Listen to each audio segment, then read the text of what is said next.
Ya, saudara, pagi hari ini saya akan berkhotbah mengenai prinsip sola scriptura.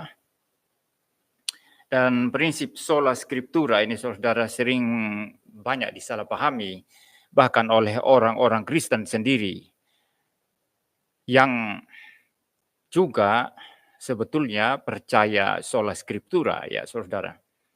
Ada yang mengatakan sola scriptura itu artinya kita hanya membaca Alkitab saja, dan ini salah, ya.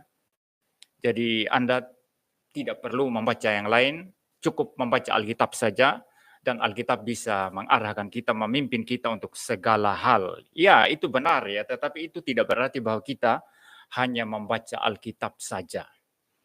Karena kalau Anda tidak tahu apa yang terjadi di dalam dunia ini, Anda tidak tahu apa yang sedang berlangsung di dalam dunia ini, saudara, pengetahuan Alkitabnya itu tidak berguna sama sekali.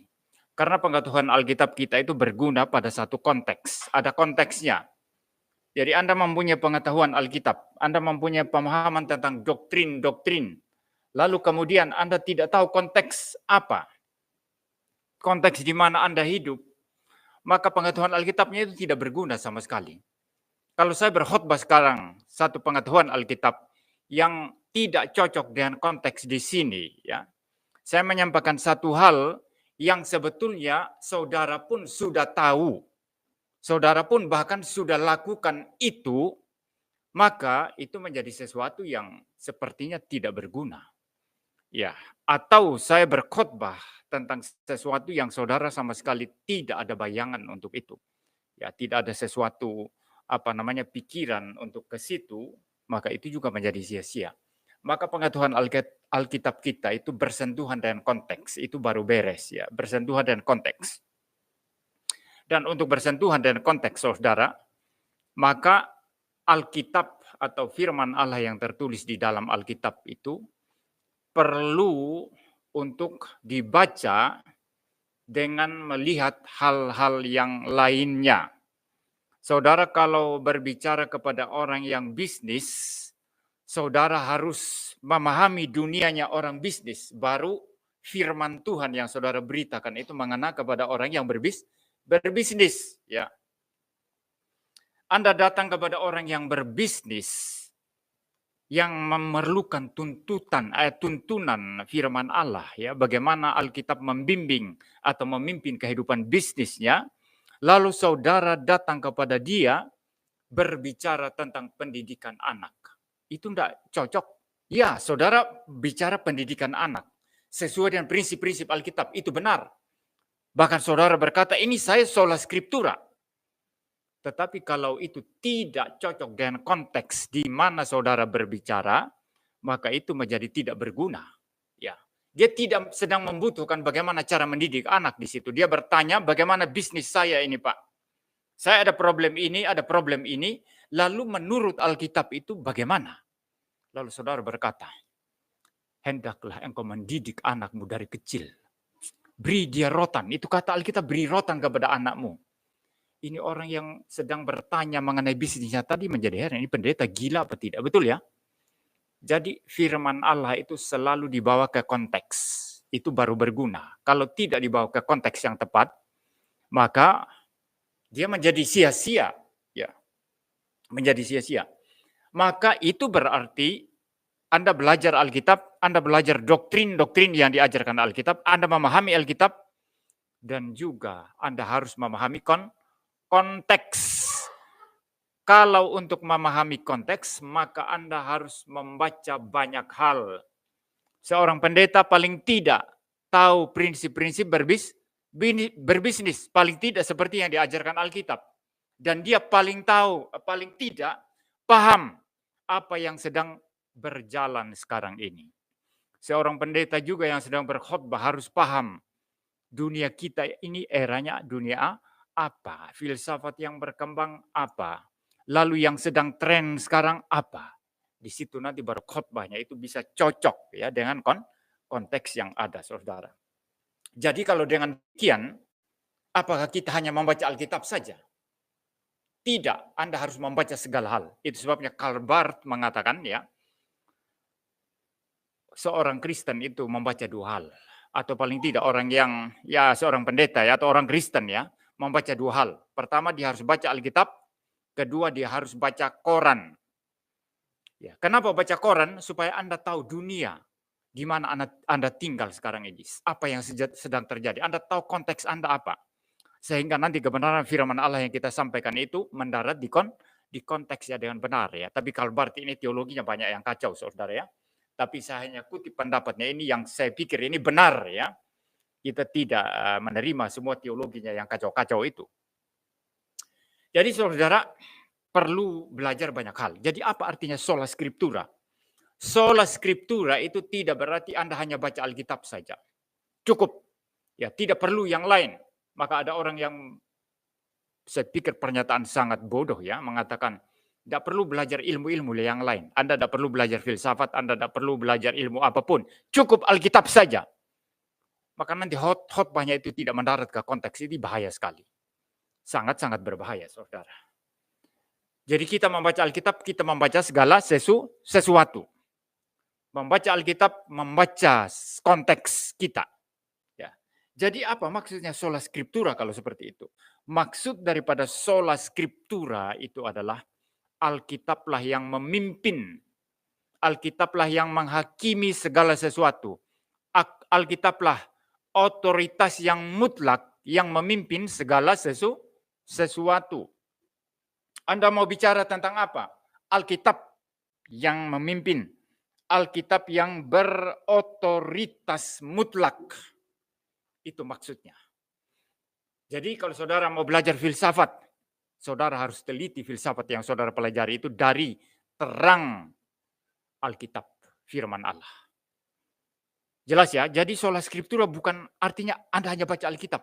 Maka sering kita orang reform yang katanya sola scriptura, saudara, sering dikritik oleh orang-orang Katolik. Katanya hanya baca Alkitab, tapi kok baca yang lain? Itu karena dia bodoh. Dia tidak paham apa itu sola scriptura, saudara. Sola scriptura berarti standar mutlak yang menghakimi, menilai, mengevaluasi segala sesuatu adalah Alkitab. Tidak boleh ada dua standar. Kalau Katolik ada 3 standar. Alkitab, kemudian apa? Tradisi gereja, lalu magisterium. Magisterium itu adalah klerus rohaniawan yang dipimpin oleh paus. Yang katanya pengajaran mereka itu infallible, tidak salah. Tapi itu adalah sesuatu yang tidak berdasarkan apa yang diajarkan Alkitab. Karena yang namanya manusia berdosa, pengajarannya mempunyai kemungkinan untuk salah. Tidak mungkin infallible ya. Yang namanya tradisi gereja itu bisa salah. Karena tradisi gereja tidak diilhamkan. Magisterium tidak diilhamkan. Yang diilhamkan hanya Alkitab. Itu yang saudara baca tadi di 2 ayat yang sudah kita baca tadi, saudara, dikatakan di dalam 2 Timotius 3 ayat yang ke-16, segala tulisan yang diilhamkan Allah memang bermanfaat untuk mengajar, untuk menyatakan kesalahan, untuk memperbaiki kelakuan, dan untuk mendidik orang dalam kebenaran. Segala tulisan yang diilhamkan Allah. Apa itu tulisan yang diilhamkan Allah? Itulah Alkitab, saudara. Lalu 2 Petrus 1 ayat 20 sampai 21 dikatakan, yang terutama kamu harus ketahui ialah bahwa nubuat-nubuat dalam kitab suci tidak boleh ditafsirkan menurut kehendak sendiri.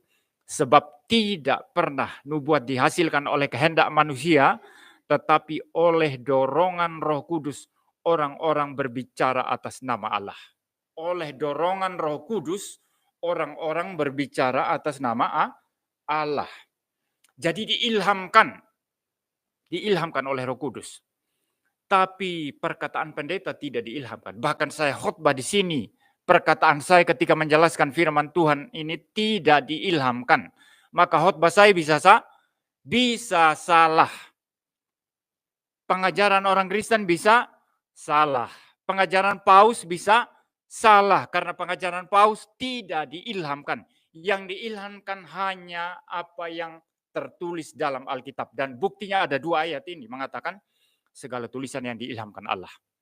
2 Timotius 3 ayat 16. 1 Petrus 1 ayat 20, 21, terutama ayat 21 dikatakan, oleh dorongan Roh Kudus mereka berbicara atas nama Allah. Jadi Roh Kudus yang mendorong mereka, memimpin mereka untuk berbicara. Kemudian menulis kitab suci, saudara. Jadi saudara, karena kitab suci adalah satu-satunya yang diilhamkan, maka kitab sucilah yang mempunyai otoritas mutlak atas segala sesuatu. Kita tidak memerlukan otoritas yang lain. Maka Alkitab kita ini saudara yang membenarkan siapa? Alkitab kita ini yang membenarkan sehingga Alkitab kita benar siapa? Apakah karena data sejarahnya benar, maka itu benar, maka justifikasinya itu berasal dari data-data sejarah. Atau apakah itu karena bapak-bapak gereja yang membenarkan ketika mereka mengkanonisasi, lalu kemudian menjadi benar? Kalau begitu otoritas Alkitab berasal dari bapak-bapak gereja. Siapa yang memberikan otoritas kepada Alkitab? Ya. Karena Alkitab sesuai dengan data-data sejarah. Anda coba teliti mengenai Kristus aja, Yosefus aja itu satu sejarawan Yahudi yang sangat terpercaya menulis tentang Yesus. Jadi Alkitab ini bersifat historis, bukan ahistoris, tapi historis. Bersifat sejarah Alkitab ini. Wah, hebat sekali, banyak di YouTube argumentasi kayak gitu ya. Dan banyak orang Kristen terkagum-kagum ya. Alkitab kita memang sesuai sejarah. Maka Alkitab itu benar. Berarti yang memberikan justifikasi terhadap Alkitab siapa? Sejarah. Kalau begitu otoritasnya dapat dari mana? Dari sejarah. Ini kacau sekali saudara. Ya. Otoritas dapat dari bapak-bapak gereja. Karena bapak-bapak gereja lah yang memilih kitab-kitab itu. Dan memasukkannya menjadi Alkitab. Maka otoritas Alkitab dapat dari mana? Dari bapak-bapak gereja. Kalau begitu, bapak-bapak gereja lebih tinggi dari Alkitab ya. Ada lagi orang Katolik ya. Itu banyak netizen yang bodoh-bodoh itu. Ya, bilang, "Hey MYM, kenapa kau curi Alkitabnya Katolik itu?" katanya. Yang kau pakai itu Alkitabnya Katolik. Katolik yang mengkanonkan itu. Jadi yang membuat Alkitab itu adalah Katolik katanya. Ini pertanyaan goblok luar biasa. Ya maaf, saya ulang ya, ini pertanyaan goblok luar biasa. Dan tentu ini yang nonton di live chat nanti pasti ada komentar goblok itu pasti banyak nanti. Serang-serang MYM gila macam-macam ya. Tapi itu pernyataan goblok luar biasa. Alkitab ini bukan Alkitab yang dibuat Katolik. Saya mau tanya, Rasul Petrus Katolik apa enggak? Paulus Katolik apa enggak? Sudah ada Katolik enggak ada waktu itu? Gereja Katolik Roma maksudnya. Ini gereja Katolik Roma ya. Bukan istilah Katolik yang kita pakai dalam pengakuan iman rasuli ya, yang mengatakan aku percaya kepada gereja yang kudus dan am. Istilah am di sana itu artinya Katolik ya. Tapi yang saya maksud ini Katolik Roma. Gerejanya Rasul Petrus apa? Katolik Roma ya. Gereja Rasul Paulus Katolik Roma. Gerejanya Matius Katolik Roma ya. Ini kebodohan luar biasa saudara. Siapa yang menulis Alkitab? Murid-murid Kristus, para rasul, dan orang-orang yang bukan murid tetapi berada di bawah wibawa para rasul. Seperti misalnya Lukas yang menulis Injil Lukas dan kitab kisah para rasul, itu bukan rasul tapi dia berada di bawah wibawa otoritas daripada Rasul Paulus. Dia ikut perjalanan Paulus. Ketika Paulus pergi memberitakan Injil keliling dunia saudara. Ya. Jadi saudara itu bukan Katolik ya. Lukas orang Katolik ya, Katolik Roma ya, gereja Katolik Roma. Lukas tidak kenal gereja Katolik Roma itu apa, makanan apa itu dia tidak kenal itu, supermi atau apa itu tidak kenal dia. Jadi jangan asal klaim, buat klaim bodoh ya saudara ya. Jadi saudara, semua itu ditulis oleh para rasul Kristus dan mereka menulis, kata Paulus dalam 2 Timotius ini apa tadi? Karena diilhamkan oleh Allah. Theopneustos itu istilah bahasa aslinya bahasa Yunani ya. Dihembuskan oleh Allah. Biarkan anak itu main enggak apa-apa, tapi orang besar dengar khotbah. Anak itu main enggak apa-apa, enggak masalah, no problem. Ya, anak kecil ya, dia enggak ngerti khotbah saya. Nanti kalau umur sudah seperti ini mungkin sudah remaja baru bisa ngerti ya. Jadi saudara, theopneustos itu artinya dihembuskan oleh Allah. Ya. Jadi firman Allah ini ditulis berdasarkan ilham, inspirasi Roh Kudus. Nah, istilah ilham itu saudara, kalau saudara memperhatikan istilah ilham, itu seperti apa namanya, sesuatu yang datang dari luar, ya, lalu mempengaruhi masuk ke dalam, ya. Ada orang bilang cari ilham, mau bikin buku, mau tulis buku, saya cari ilham dulu katanya. Cari ide, ya begitu ya, cari ilham katanya. Mau bikin lagu, dia mulai main gitar, lalu kemudian dia bilang, saya mau cari ilham dulu bikin lagu. Seolah-olah sesuatu dari luar yang dia cari masuk ke dirinya, ya seperti itu. Tapi kalau istilah theopneustos sebetulnya itu berbeda dengan istilah ilham, ya. Istilah theopneustos itu berbeda dengan istilah ilham. Theopneustos itu adalah tindakan Tuhan. Tindakan Tuhan yang menghembuskan firman-Nya. Ya, memberikan firman-Nya dan ditulis oleh para rasul dan orang-orang yang berada di bawah wibawa rasul untuk kemudian menjadi Alkitab, ya, menjadi firman Allah, saudara ya. Jadi Alkitab kita ini ditulis berdasarkan ilham Roh Kudus oleh para murid dan orang-orang yang bukan murid tapi yang berada di bawah wibawa para rasul. Jadi Alkitab kita ini bukan dari Katolik, ya. Bahkan ketika Alkitab dikanonisasi, ya, ketika Alkitab dikanonisasi yang namanya Gereja Katolik Roma itu belum ada, ya. Kapan itu Gereja Katolik Roma ada? Ketika keuskupan di Roma itu meninggikan diri dan mengatakan, kami di Roma karena kami mempunyai tradisi otoritas Petrus, maka kami lebih tinggi daripada keuskupan yang lain. Lalu mulailah timbul yang namanya Gereja Roma Katolik, saudara. Jadi saudara, Alkitab kita ini saudara diilhamkan oleh Allah, bukan dibuat oleh manusia. Otoritasnya bukan berasal dari gereja, apalagi Gereja Katolik Roma. Otoritasnya itu berasal dari Allah sendiri. Yang namanya firman Allah, otoritasnya dari Allah. Ya. Yang namanya firman Allah, otoritasnya berasal dari Allah. Yang namanya perkataan manusia, otoritasnya dari mana? Kalau perkataan manusia, otoritasnya dari mana? Dari manusia, saudara. Gak ada perkataan manusia, otoritasnya dari Allah. Kalau firman Allah, otoritasnya dari Allah. Tidak boleh dibuat oleh gereja. Tidak boleh dibuat oleh bapak-bapak gereja. Ya. Nah, saudara-saudara, mungkin tenangkan dulu ya.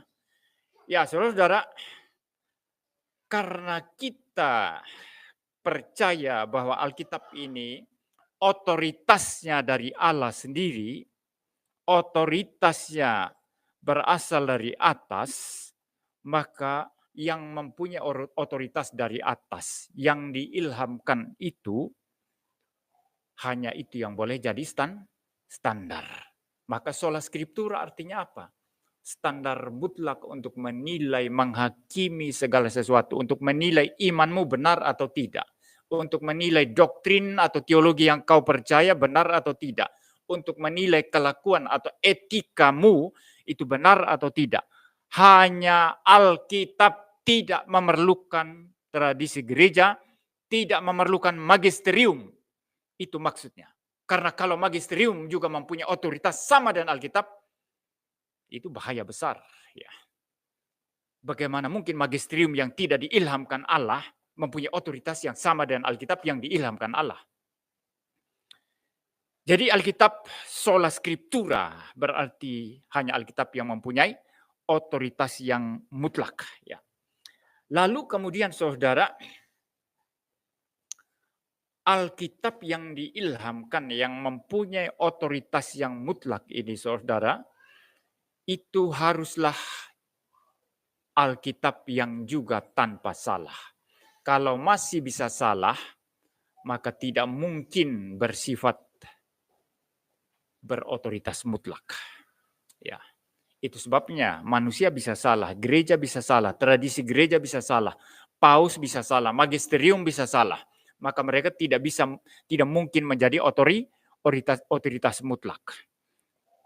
Tapi kalau Alkitab mempunyai otoritas mutlak atas segala sesuatu, maka Alkitab tidak bersalah. Nah, ini yang kita mau bahas sedikit sekarang. Alkitab tidak bersalah, tidak menyesatkan. Inerrant, infallible itu istilahnya, saudara. Itu di dalam pengertian naskah asli Alkitab. Naskah asli Alkitab itu tidak salah, tidak menyesatkan. Dan ketika kita berbicara tidak salah, tidak menyesatkan, itu tidak berlaku untuk manuskrip-manuskrip dan terjemahan-terjemahan. Terjemahan bisa salah apa enggak? Bisa salah. Jangan takut, saudara. Terjemahan LAI bisa salah enggak? Bisa salah. Manuskrip-manuskrip yang merupakan salinan-salinan itu bisa salah enggak? Bisa salah. Itu sebabnya ada orang bodoh sekali itu. Dia bilang, Alkitab yang kanon itu, kanon Bizantium. Padahal itu jenis salinan Alkitab itu. Dan dia bilang itu yang kanon. Kalau itu yang kanon berarti itu yang tidak bersalah. Kan itu kacau, saudara. Yang kita sebut kanon Alkitab itu 66 kitab itu, saudara. Itu yang kanon. Dan yang aslinya, teks aslinya, itu yang inerrant, itu yang tidak bersalah. Maka Anda tidak boleh membela salinan tertentu lalu mengatakan ini yang kanon, lalu akhirnya nanti ini yang infallible, ini yang tidak salah, ini sesuatu yang kacau balau luar biasa. Jadi Alkitab kita, saudara, dalam naskah aslinya itu tidak salah, tidak menyesatkan. Lalu orang akan bertanya, kalau begitu, kalau yang aslinya itu tidak bersalah, tidak menyesatkan, tapi engkau sekarang tidak bisa menunjukkan Alkitab asli yang mana. Dan memang naskah asli Alkitab itu sudah hilang, tidak ada lagi, saudara. Jangan saudara pikir itu ada di museum, ya, tidak ada lagi itu. Yang ada hanya salinan-salinan, manuskrip-manuskrip, ya, baik manuskrip-manuskrip yang lebih tua maupun yang lebih muda, yang masih ada di museum-museum saat ini. Tetapi yang namanya Alkitab asli tidak ada lagi. Itu sebabnya orang Islam sering berkata, Alkitabmu tidak asli lagi. Ya. Semua itu sudah dipalsukan itu. Lalu saya tanya, kamu bilang Alkitab saya sudah palsu ini. Ya. Dia mengatakan Alkitab kita palsu, kan harus butuh standar, ya. Butuh indikator. Kalau engkau mengatakan sesuatu punya orang itu palsu, kamu harus bisa tunjukkan yang asli yang mana. Ya. Betul, ya? Sepatumu itu palsu loh itu. Sepatu palsu. Kamu tantang dia. Kamu bilang sepatu saya palsu. Oke, enggak apa-apa, ya. Ini Adidas palsu gitu, ya. Ini yang saya pakai. Adidas palsu ini. Saya tantang orang itu. Kamu bilang ini palsu enggak apa-apa, tapi kamu aslinya mana? Coba tunjukkan untuk bandingkan, kan betul, ya? Supaya kamu tahu ini yang saya pakai palsu, engkau harus bisa menunjukkan yang asli mana. Lalu saya tantang, ya, kamu tahu enggak yang asli mana? Ya enggak ada lagi. Lalu kamu tahu dari mana kalau saya punya saya ini palsu? Dia mutar-mutar itu, saudara itu. Waktu saya debat di Surabaya itu. Ada orang Islam, Alkitabmu sudah palsu, ini ditulis oleh wartawan itu katanya. Itu bukan Injil yang asli itu kan. Lalu saya bilang, yang asli mana? Coba tunjukkan. Dia enggak bisa tunjukkan, saudara. Ya. Nah, saudara, memang teks Alkitab yang asli tidak ada lagi. Tetapi itu tidak berarti bahwa yang kita pegang ini palsu. Ya. Kalau ada salinan-salinan, itu artinya ada yang asli di balik salinan. Saya kasih argumentasi sekarang, biar kita cerdas. Itu Sugeng. Kamu kakekmu tahu namanya. Kakeknya kakekmu, dari papamu aja, ya, bukan dari mamamu. Atau dari mamamu terserah. Kakeknya kakekmu. Tahu enggak? Enggak tahu. Namanya siapa? Bahkan saya pun, ya, kakeknya kakek saya, ya dulu pernah diberitahu sih, tapi saya sudah lupa ini. Ya nanti kalau saya mikir-mikir baru ingat lagi ya. Kamu tidak tahu ya, kita tidak bisa lihat ya. Tapi kamu percaya enggak bahwa kakeknya kakekmu itu ada? Percaya enggak? Pasti percaya. Karena kalau tidak ada kakeknya kakekmu, kamu enggak ada. Paham ya? Kamu tahu enggak cerita Alkitab Adam dan Hawa? Kamu pernah lihat Adam dan Hawa? Tapi kamu percaya itu nenek moyang semua manusia, nenek moyang kamu juga. Ya, tapi saya mau tanya, kamu nggak bisa lihat Adam dan Hawa. Tapi yakin tidak kalau dia ada? Pasti ada. Kalau Adam dan Hawa tidak ada, kamu nggak ada. Walaupun kita tidak tahu nenek moyang kita di mana, tapi kita percaya mereka ada. Karena mereka ada, maka saya ada. Karena saya tidak mungkin jatuh dari langit kan. Nggak model kayak saya dulu, mama saya sering ganggu saya dulu. Kadang-kadang mama saya kalau lagi hatinya senang, dia lihat-lihat, anak saya ini paling ganteng katanya. Dia ketawa-ketawa. Tapi kalau dia jengkel saudara, dia bilang apa? Kamu dulu, tahu enggak? Kamu ada pesawat terbang dulu. Terbang, gitu. Lalu kamu dijatuhkan di lubang bambu.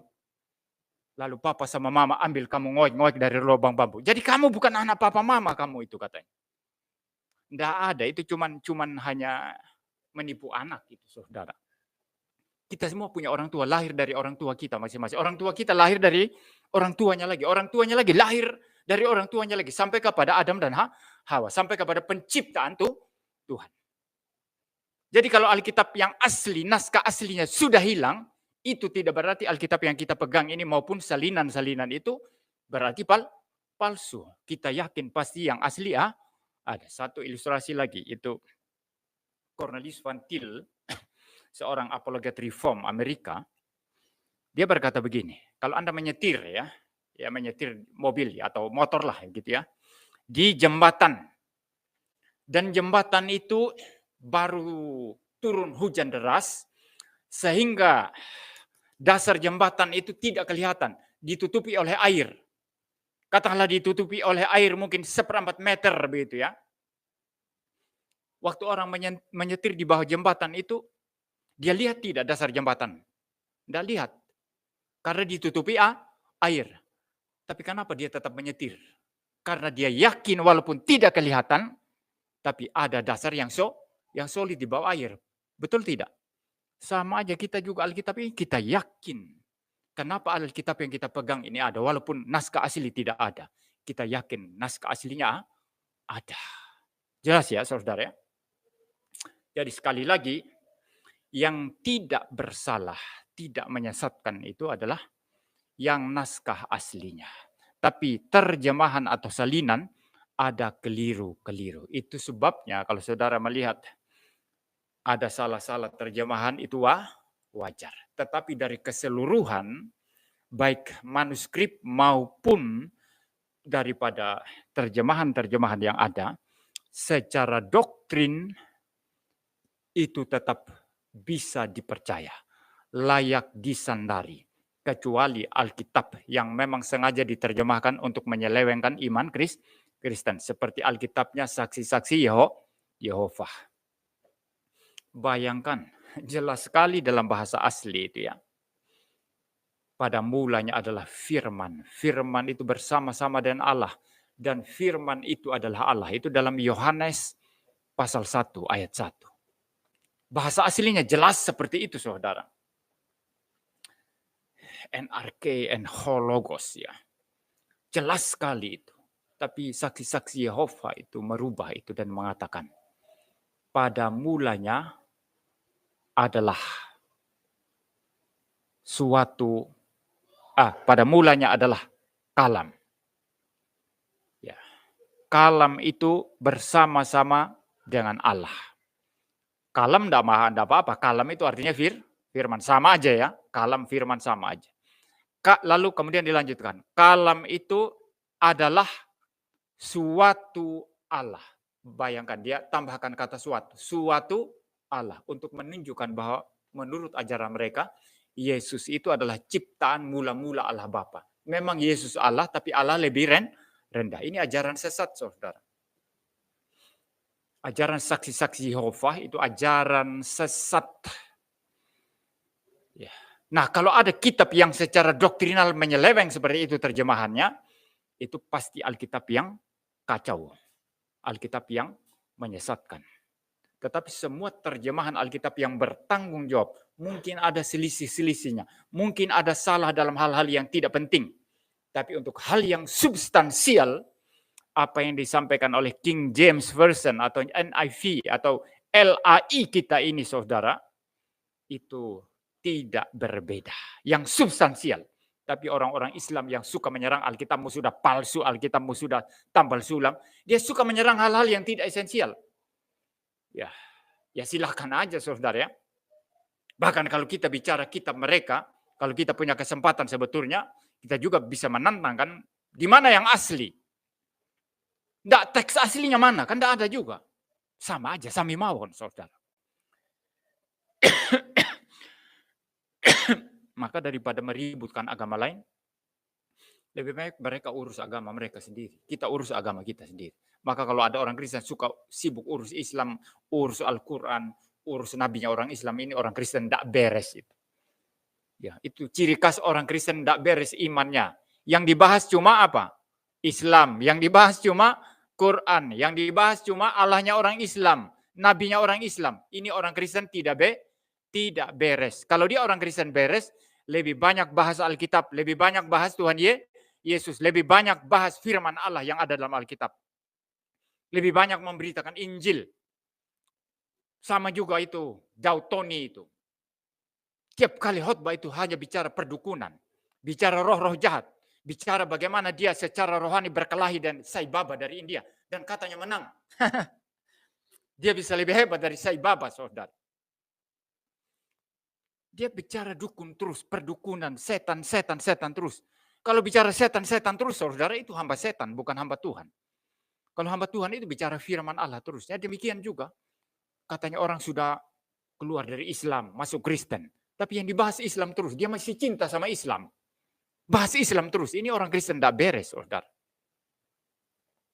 Istri saya ini dari Muslim juga dulu ya. Tapi dia nggak bahas-bahas Muslim ya. Kalau dia bahas Muslim terus, ya saya bilang, kamu masih cinta sama agama lama, ya kembali aja gitu ya. Saudara ya. Paham ya? Jadi saudara, membahas Alkitab ya. Kita harus membahas Alkitab sebagai orang Kristen. Ya, jangan bahas agama lain. Kita kembali kepada pembahasan Alkitab sekarang. Jadi walaupun Alkitab kita ini hanya terjemahan atau kita hanya bisa lihat salinan-salinan di museum-museum yang ada atau manuskrip, tapi kita percaya Alkitab yang asli ada yang merupakan sumber daripada salinan dan terjemahan kita. Maka kalau ada terjemahan atau salinan yang sama sekali berbeda secara doktrinal, kita tahu itu palsu. Kalau saudara membandingkan King James atau NIV atau LAI dan lain sebagainya, itu semua bersesuaian. Cuma ada perbedaan-perbedaan dalam hal yang tidak penting, yang kecil-kecil, saudara. Seperti itu. Manuskrip pun itu bisa bersesuaian, saudara. Tapi kalau ada yang mengatakan Injil yang sama sekali berbeda. Ada yang namanya Injil Maria Magdalena. Ada yang namanya Injil Thomas. Ada yang namanya Injil Barnabas. Itu Injil Barnabas yang paling kemudian itu. Ya, ditulis oleh seorang Katolik dulunya. Lalu kemudian dia murtad. Lalu pindah agama lain.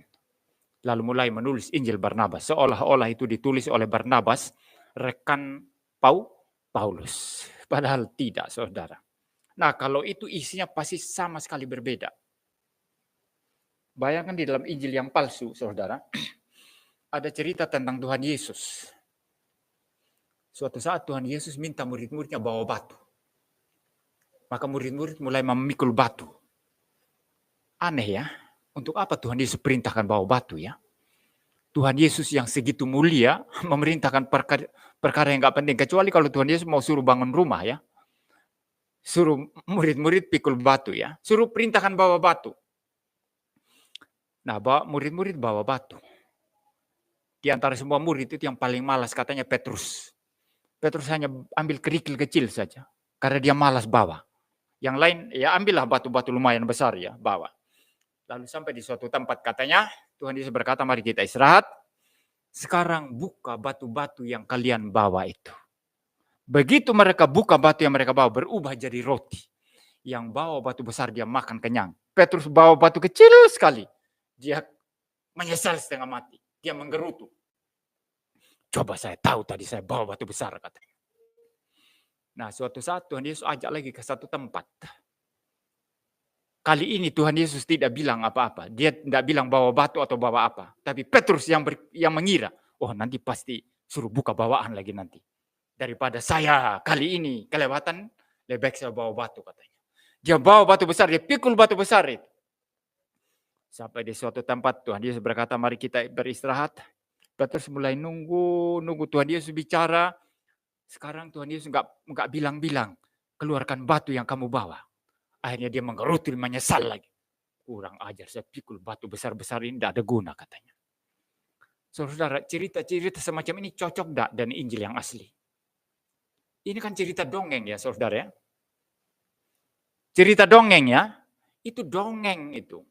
Nah, Injil-Injil yang semacam itu adalah Injil-Injil apokrifa yang rata-rata itu ditulis pada abad kedua. Zaman Tuhan Yesus sudah tidak ada lagi, sudah meninggal. Dan bahkan zaman para rasul sudah mati semua. Yang paling terakhir rasul mati itu adalah Yohanes, karena dia paling muda. Dia mati di Pulau Patmos pada umur 90 tahun. Ya, umur tua ya, 100 tahun atau 90 tahun. Dia matinya sekitar tahun 90-an. 90-an Masehi. Itu Rasul Yohanes. Lalu Injil Gnostik itu pada abad kedua itu ditulis, tahun 100-an ke atas itu. Nah, saudara, ketika membandingkan Injil-Injil Gnostik ini dan Injil yang asli kan kelihatan bohongnya ya. Palsunya kelihatan ya. Ya, maka saudara itu pasti tidak diilhamkan oleh Allah. Tetapi yang terjemahan yang berbeda-beda, manuskrip yang berbeda-beda, semua itu bersesuaian walaupun beda dalam hal-hal yang kecil dan sepele. Kenapa bersesuaian? Karena berasal dari sumber yang sama dan satu, yaitu naskah asli Alkitab yang sudah hilang, yang kita sebut sebagai otograf atau autografa. Jelas ya, clear ya saudara ya. Maka saudara doakan juga LAI, Lembaga Alkitab Indonesia. Jangan enak saja kita pakai Alkitab LAI ini kita baca, tapi kita tidak mendoakan mereka. Doakan agar mereka kuat. Banyak yang menggugat mereka itu. Dari pihak Islam, itu ada sarjana Islam namanya Menahem Ali, pergi ke LAI, minta cabut kata Allah. Karena kata Allah di dalam itu milik Islam katanya. Orang Kristen tidak boleh pakai itu. Ini orang yang asal mangap saja itu. Kata Allah itu milik siapa itu? Saya mau tanya, saudara. Kata Allah itu milik Islam atau milik Kristen? Milik Kristen itu, saudara. Orang Kristen Syria itu sudah pakai istilah Allah itu. Allah. Di dalam bahasa Aramaik dan bahasa Ibrani, kalau Aramaik itu sedikit. Ada bahasa Aramaik di dalam Alkitab asli. Dan di dalam bahasa Ibrani istilah Allah itu tidak asing itu. Sama sekali tidak asing itu. Jadi orang Kristen Syria sudah pakai kata Allah. Lalu Islam muncul kemudian mengambil alih itu dan menggunakannya untuk Allah mereka. Oh iya begitu ya. Orang Kristen nggak ngerti sejarahnya. Ini lagu-lagu Mazmur Jenewa yang kita nyanyikan tadi ya, itu lagu umur ratusan tahun itu.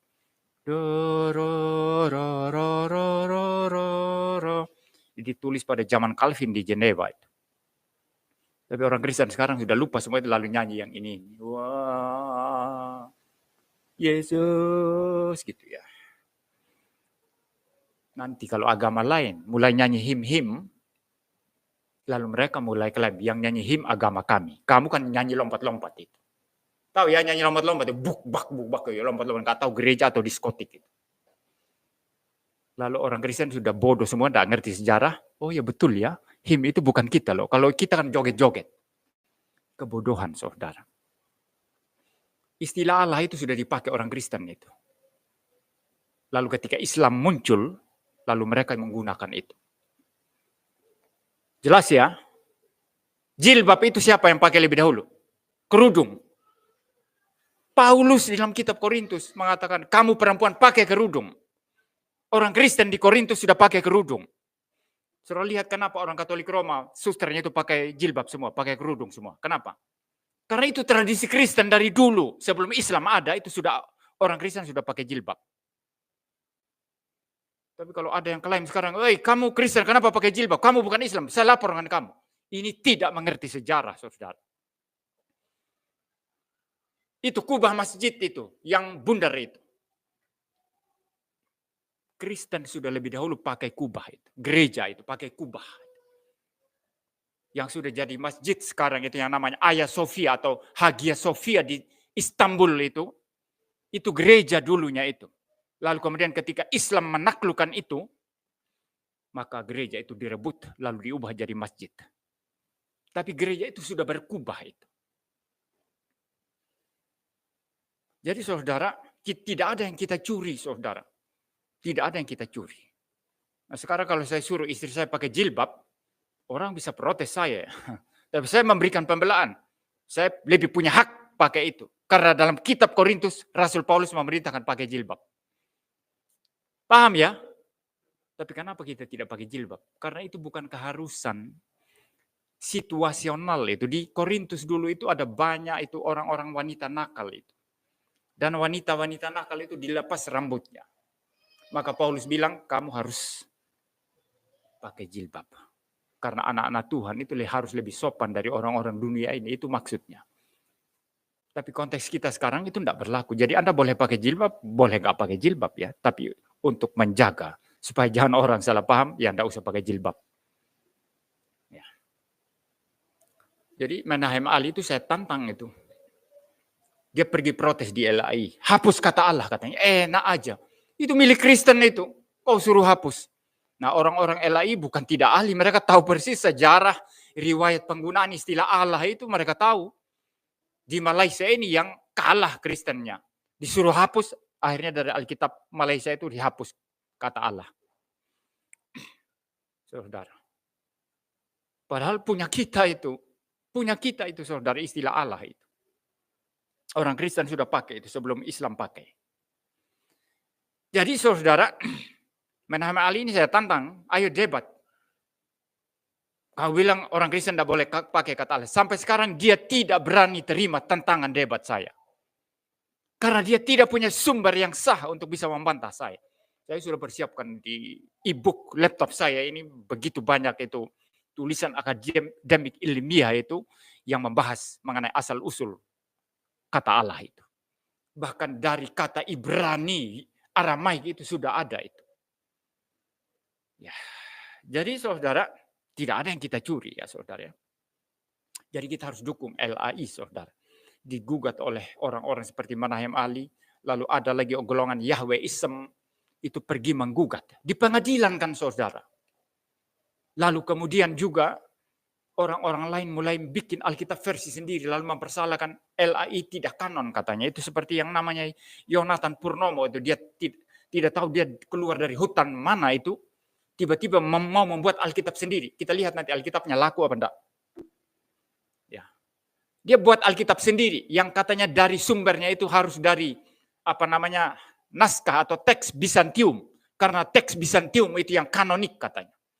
Kalau LAI itu tidak kanon katanya. Jadi kita percaya membaca Alkitab setiap minggu ini dari LAI ini yang tidak kanon. Kita sesat semua ini katanya menurut dia.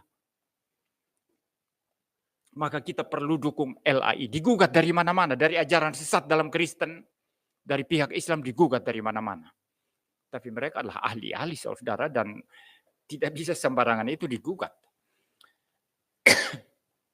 Jadi mari kita kembali saudara. Alkitab kita tidak bersalah dalam naskah aslinya. Dan walaupun ada kekeliruan-kekeliruan dalam salinan dan terjemahan, tapi salinan dan terjemahan yang kita pegang ini cukup dipercaya atau layak untuk dipercaya, sehingga tetap menjadi otoritas mutlak atas segala sesuatu. Maka kita harus percaya kepada Alkitab sebagai otoritas mutlak. bukan magisterium gereja, bukan perkataan para klerus atau rohaniawan, dan juga bukan tradisi gereja, ya. Maka aplikasinya bagi kita apa, saudara? Dalam kehidupan kita setiap hari, hendaklah kita mengutamakan firman Allah. Saudara mau bikin apa, mau buat apa, baca Alkitab dulu. Renungkan firman Tuhan, belajar Alkitab, tanya apa kata Alkitab mengenai apa yang saudara gumulkan. Kamu mau pelayanan di mana? Berdoa, baca Alkitab. Ya, kita mau melakukan apa? Mau berbisnis, baca Alkitab. Cari tahu prinsip-prinsip Alkitab. Minta tuntunan Tuhan melalui Alkitab. Ya, kita mau melakukan apa saja, saudara, kembali kepada Alkitab. Saudara studi, silakan belajar ilmu apa saja. Tidak usah takut. Ada orang Kristen tertentu takut belajar filsafat. Saya tidak takut sama sekali, saudara, ya. Karena saya punya Alkitab. Tidak mungkin saya disesatkan oleh filsafat. Ya, kecuali kalau hati saya memang miring. Kalau hati saudara miring, ya, kalau hati saudara memang sudah miring, sudah korup, ya, memang mau kalau istilah kasarnya, ya, mau melacurkan diri, ya, kepada hal-hal yang tidak benar, maka saudara memang sikapnya terhadap Alkitab memang sudah nggak hormat, ya. Jadi baca filsafat, ya, buku filsafat sedikit, terkagum-kagum dia. Baru baca Plato, Aristoteles, ya, Socrates, ya. Wih, ini hebat sekali ini. Kok lebih bagus dari Alkitab, ya. Langsung hatinya miring. Langsung lupa Alkitab, lupa iman Kristennya. Ada orang yang seperti itu, tapi itu karena hatinya memang sudah miring. Tapi kalau hati saudara lurus dan saudara menjadikan Alkitab standar mutlak satu-satunya, sola scriptura, maka saudara silakan baca filsafat apa saja. Saudara baca ilmu ekonomi apa saja. Saudara baca ilmu politik apa saja. Saudara baca apa saja. Ya, silakan dilalap habis semua itu.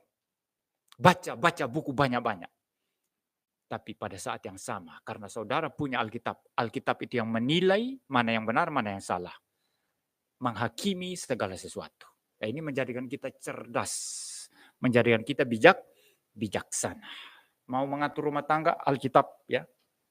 Itu sebabnya kadang-kadang saya keras terhadap anak. Kalau pendidikan modern itu enggak boleh loh, ya. Ya, ngomong keras sama anak itu enggak boleh katanya. Karena pada dasarnya anak-anak itu baik, dilahirkan tanpa dosa, itu pendidikan modern. Dilahirkan tanpa dosa, pada dasarnya anak-anak baik. Jadi jangan pernah marah sama mereka. Pokoknya orang tua harus jadi teladan saja. Tunjukkan yang baik-baik kepada mereka. Karena lingkungan akan membentuk mereka menjadi buruk. Maka bikin lingkungan yang bagus. Pendidikan modern ala Jean-Jacques Rousseau itu, saudara, pemikir atau filsuf Prancis itu mengatakan, cukup engkau memberikan teladan yang bagus. Didik mereka. Berikan lingkungan yang bagus. Termasuk nanti lingkungan sekolahnya yang bagus, ya. Kelas yang bagus, ya. Sirkulasi udara yang bagus. Karena pada dasarnya manusia dilahirkan baik. Tapi itu melawan firman Allah. Firman Allah berkata apa? Mazmur 51, sejak dalam kandungan aku berdosa, aku dikandung dalam dosa. Kita membawa benih dosa asal, atau kita membawa status dosa asal bersama kita. Saudara. Jadi kita memang dilahirkan di dalam dosa. Orang yang statusnya berdosa, tidak usah tunggu nanti diajari baru bisa berbuat dosa. Tidak usah diajari, berbuat dosa sendiri nanti pada saatnya dia sudah bisa berbuat dosa. Ya, dia akan berbuat dosa sendiri, saudara. Nah, maka saya melawan pendidikan modern ini. Saya tidak setuju dan kadang saya harus keras sama anak. Bila perlu saya pukul. Ya, enak aja nanti Komnas HAM perlindungan anak. Kenapa kau pukul anak saya? Hakmu apa? Kecuali kalau saya bikin dia berdarah-darah, ya baru saya salah.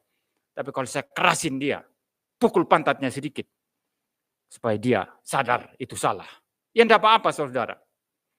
Alkitab berkata apa dalam kitab Amsal? Kasih rotan anakmu. Ini bukan sekedar simbolik, saudara. Memang harus mendidik itu. Dan bila perlu, Dia butuh didikan keras, harus keras. Tapi bukan berarti sampai membenci lalu kemudian menyebabkan anak itu sampai ya setengah mati ya. Kalau didikan orang zaman dulu itu kurang ajar lagi itu ya. Kalau di Sumba itu anak yang nakal itu bisa digantung di atas pohon sama papanya itu, saudara. Digantung di atas pohon itu. Ya. Ada itu, enggak tahu kalau di Kalimantan. Ya. Digantung di atas pohon itu, saudara. Nah, itu keterlaluan itu enggak boleh itu. Itu namanya membunuh anak, bukan mendidik anak itu. Ya, tapi kalau mendidik ya sebagai orang tua kita harus didik. Itu kata Alkitab. Maka kita harus kembali kepada Alkitab. Kalau saudara kembali kepada Alkitab dalam seluruh kehidupan kita, saudara, kita akan menjadi orang Kristen yang aman di dalam seluruh kehidupan kita. Kita akan menjadi orang Kristen yang berbobot, yang bertanggung jawab. Dan tentu saja orang Kristen yang bertanggung jawab, Tuhan akan menyatakan pimpinan dan berkat-Nya. Apa Tuhan memberkati orang malas? Enggak. Ya paling dia terima anugerah umum ya. Tapi jangan berharap orang malas itu diberkati Tuhan. Orang yang terus berbuat dosa diberkati Tuhan enggak. Ya. Orang yang terus berbuat dosa diberkati Tuhan enggak. Iya, dia terima berkat umum, ya, anugerah umum, common grace of God, ya. Dia terima udara, ya, jantungnya dipelihara Tuhan, ya. Tapi berkat tuntunan Tuhan secara khusus dalam kehidupannya sehari-hari, bagaimana dia bisa alami? Tidak mungkin, saudara. Tidak mungkin. Kecuali dia taat Tuhan. Taat firman Tuhan. Bila kita pulang dari tempat ini, dan membawa firman Tuhan ini dalam kehidupan kita, biarlah kita semakin yakin akan Alkitab kita, yang adalah firman Allah yang hidup, yang berotoritas ilahi. Biarlah kita